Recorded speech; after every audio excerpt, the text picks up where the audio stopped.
Figaro, c'est Maud Fontenoy qui monte au filet sur le sujet. L'écologie est trop importante pour être réservée à la gauche, affirme la navigatrice. Maud Fontenoy qui, signalons-le, vient de s'engager chez les Républicains. Dans le centre de Homs, quand on rentre dans cette vieille ville, il y a une impression comme de Stalingrad. Il y a des immeubles complètement effondrés, des impacts de balles partout. Il y a cette population irakienne qui commence à avoir des doutes, et elle a raison, sur ce que racontent les autorités à longueur d'émissions à la télévision, qui vous dit que cette ville a été reprise, que 15-20 combattants de l'État islamique ont été tués.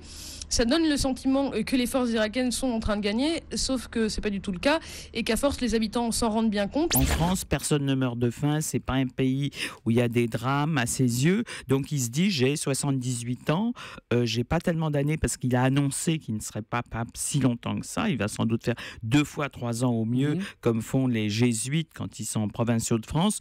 Donc il se dit, il y a des choses plus importantes qu'aller en France. Pour eux, tout va bien. Je vais me mettre sur cette délégation et je demanderai à Bruno Le Roux de venir dans cette délégation.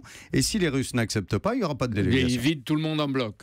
Et voilà. Vous, y compris le président de l'Assemblée nationale. C'est officiel, l'UMP s'appelle désormais, vous le savez, les Républicains. Jean-Michel Apathy, vous êtes notre spécialiste politique, maintenant, ou presque.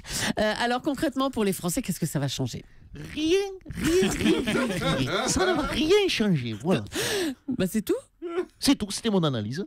J'espère qu'au mercato, Jean-Michel, vous ne nous avez pas coûté trop cher, si c'est pour dire ça. Oh non, vous savez, on me paye 3 fois rien.